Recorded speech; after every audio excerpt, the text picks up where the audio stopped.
we're back now. Sorry about that. So the other one led to a chocolate frog. It said something sweet for the Dementors. Underneath the chocolate frogs, there's this. We did get this online. I can't remember where we got it from. Sorry, so if I'm not trying to steal credit. But if you hold it like this, to open the lock, you must, says, get the key in a coat pocket. We had hidden a key in one of our guests' coat pockets over here on the coat rack while they were talking before the party started, so they had to dig for a key out of there. The key out of there would open, the keys are color coded, so they knew it would open this blue lock right here into this puzzle right here. Okay, so here's another little note.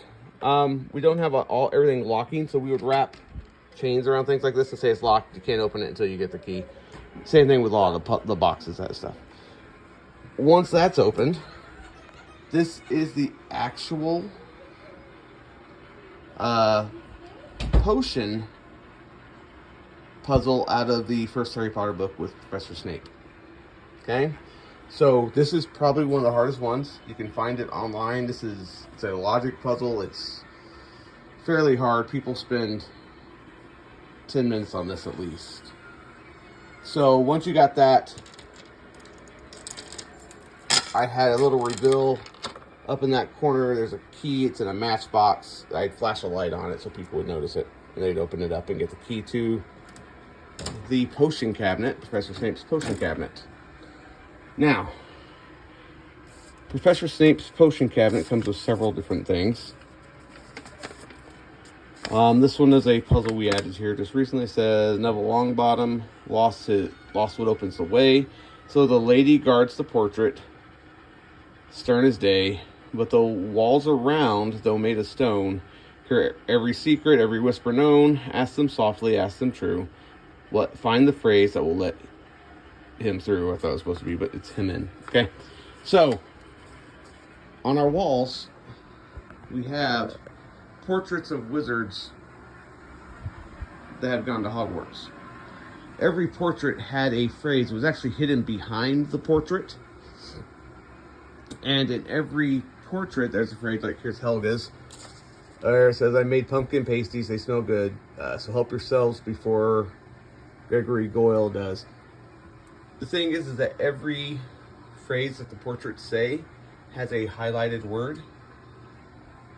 They're all out of order, these highlighted words. Like Cedric Gryffindor says, I swear, if anyone does something, I can't remember. So they all have highlighted words. This one was reversed because he's right next to the mirror. And so we hold that one. If you hold it in the mirror, it says, my owl solemnly brings me things. Anyway, the whole point was that every highlighted word would get you the catchphrase to get through the fat lady. And my wife that's actually what the speaker came on before. She had a speaker that she would play from her phone, the old lady's voice or the fat lady's voice, either telling them they got it wrong or they got it right and giving them the vocal clue. So that clue led them to a mandrake, which I think has already been put away. We had a stuffed mandrake that was down in a pot, and if you pulled him out, he had a key stuck on his foot. And we'll get back to that in a second, okay? So that was the key that was under the mandrake. The thing about that I tried to do in this puzzle was that everything was interlaced. So if you got a clue over here, it doesn't necessarily mean you're going to get into the next box in that trail. You have to find something that was in another box. So the last thing we were doing there was we did the egg to... Sorry, I'm looking for a note. There it is. This one. We had a note that they had to use for this code. This is a note from Hagrid. It says he's been called away. He needs help finding and rounding up his creatures. And then it has in code here the order of the creatures. Now we had these little dragons, unicorns, snakes, and spiders. I don't know where the spiders are. We had them hidden. Oh, there's some spiders. You're right. We had them hidden all around our house. And the whole point was to find and count all of them and then put them in the right order. And it would let you into Hagrid's box. And this box right here had that code. I don't remember what it is. It was like, wasn't it like 4 spiders? Yep. It was like 4 spiders and stuff like that. But that's why they needed the egg to decode that. So you get the right order. It would open Hagrid's box. Hagrid's box has a note in it. And Mommy's. And a time turner. Yep, exactly. No, this is Mommy's necklace. You're right.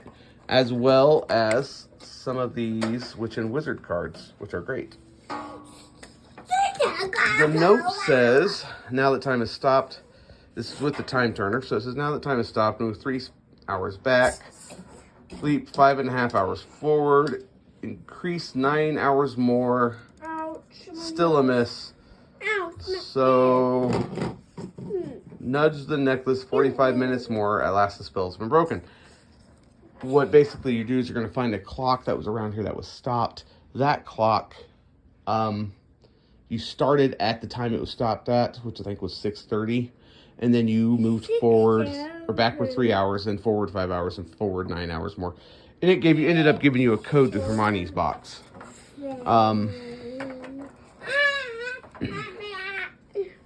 So that code was 645.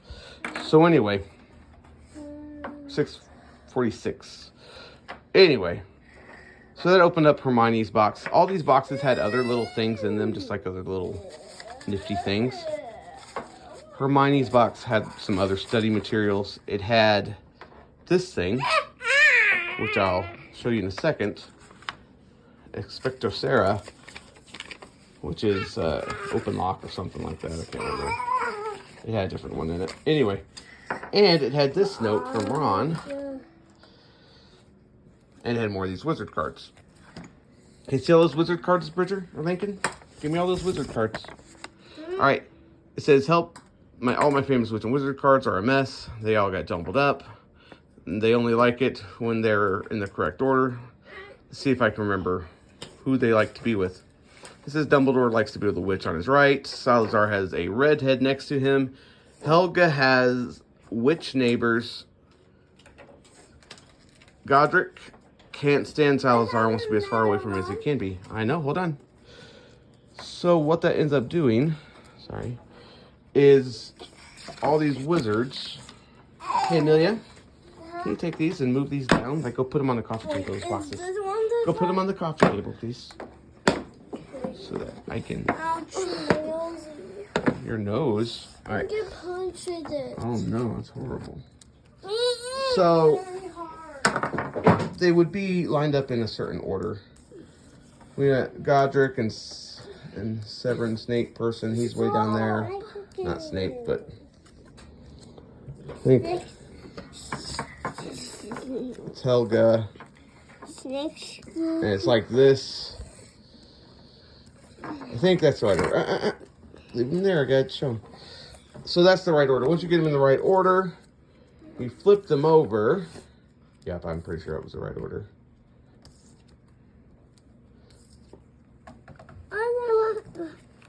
And the reason they're in the right order is now you have an equation you can do real quick. Not really an equation, but sum up. Which gives you a 4-digit code to get into Ron's box. Ron's box is right here.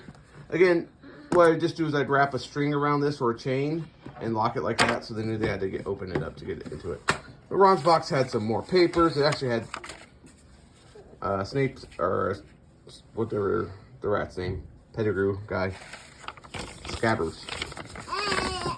And a couple more notes. It had this one, which had to be untranslated again. Which the note says something to the equivalent of... Says something to the equivalent of there's the flame hides the shadows that will undo the message or something like that. It basically says flame will undo the message. So we'll get back to that one. This one just says a story by the Trelawney Girl, which we need to use the tarot cards, which have been scattered all over the house, to solve. The tarot cards. Lincoln, hey, if you're going to make noise, please go in the other room. I mean it. Too much noise. Basically, the tarot cards, this story lines up all the tarot cards in the correct order. And in the note itself, there are certain words that are capitalized.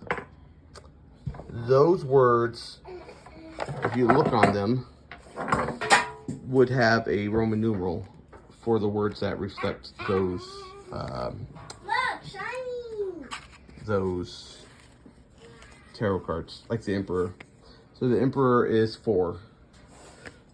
And that is one of the ones that's highlighted there. If you see Emperor, it's got it capitalized. This puzzle took a little bit of time because people would go too deep into it. They would try to find meaning in the prophecy and think that was a clue. Which would be awesome if I'd come up with that, but I just chickened out and went with the this one right here, sorry. Which opened this box. If I can find it. Oh, there we go. Which had in it a wand with a magnet on the end, if you can see. Can I see? No. A glove. Do it. And some of these little pictures. I'm just trying to zoom through it because it's taking too long. This right here would be used. Hey, Amelia, give me that piece of paper right there. Huh? That piece of paper right there. Right here. Nope, it's not the white one right there on the end. Bring it here. I need it here. Which would be used on this portrait, which says this is a wand practicing for your owls. This magnet would grab a key down there. So give me that paper. Wow. Daddy, look. And I'll show you how this works here in a second. Holy moly. Give me the paper, babe. Thank you. All right. So that would sit like that.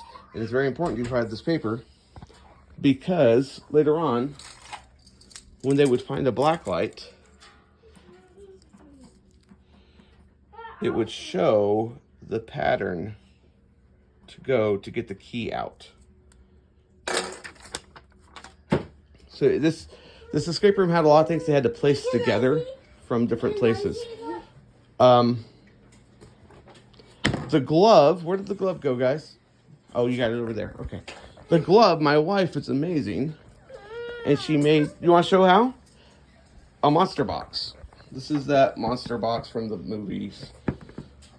And there's a note that was laying around at the beginning that said, hey, if you pet the monster, probably want to use a glove because they're dangerous. If you could pet him on his nose, he'll open.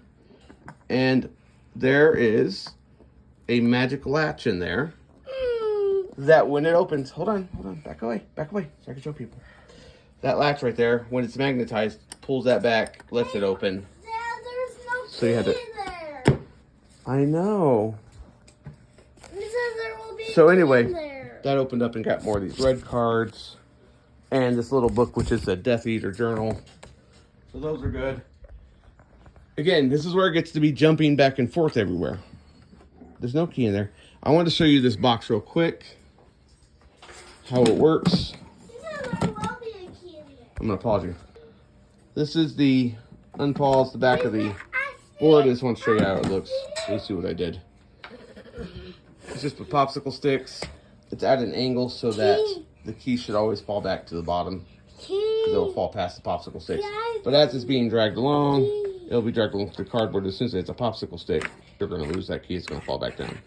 So, and it will fall past those the way it was made. Because it's made at an angle. So where the top makes it kind of sit like that. Yeah. So that's how that works. I just wanted to show you real quick. How we do it? It's really hard. That's actually one of the harder physical things to do. Let's see, where else I did. I think I went to the candle reveal. All right. Hold on a second. See if we can find Hey, Amelia, go get me the matches. Hold on. All right, sorry about that. So, remember this one note that we had found in the, well, I don't know if I showed you. It was in the spell cabinet. That note that we got to translate with the eggs, it's something about how to reveal hidden message, you know, flame reveals the hidden message. So the whole point was to get them to light a candle, which we provided. It was one of the prop things. And that note. And we were hoping somebody would get the idea, and it's a great reveal. So watch it real quick. That if you hold it over the candle, some of the ink disappears, and some of it stays. And so you kind of hold it over the candle, and you'll see it. It'll just... It's a great effect. It's super cheap. Gives you the code 372. Can we try it again? You sure can in a second. Hold on, Daddy's talking. These pins right here, I'm going to show you. I don't know if you're advertising here. Is Friction X clicker. The ink in it disappears with heat, and it's meant to be so you can erase it with an eraser, and the friction will actually make it disappear. They're way cool. It's a great reveal. So you can do that one. All right, we're back. So I don't know why the light is on. Hold on. I guess the light says it needs to be on. The code from that the ink would get you to a black light. The black light. Oh, that's where we left off. The Mandrake. The Mandrake gave you a key. Oh man, I hope I can find it. Hold on one second. Anyway, the Mandrake root gave you a pink key, which lets you unlock this bigger suitcase over here. And in here you got the Marauders map. The pink key came from the clue from the fat lady. She gave you the Marauders map and these two other locked boxes. Now the Marauders map, it's kind of hard to see because it's old ink. The ink is dried up. But there are footprints, I don't know if you can see them, right in there that light up. And the footprints, you follow them from Padfoot, and they will lead you, the footprints will go through certain letters that are on the map. Those letters then will translate to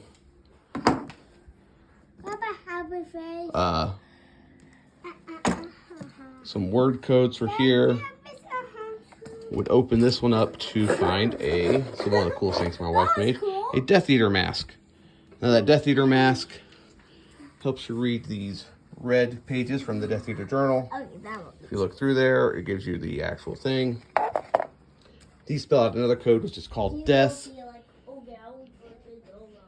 Death opens this box right here. I'm just going to slide off.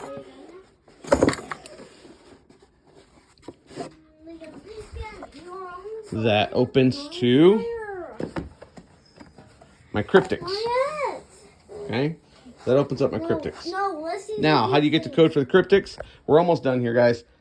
The key that came out of the wand practice is a black key. Hold on a second, I gotta find it.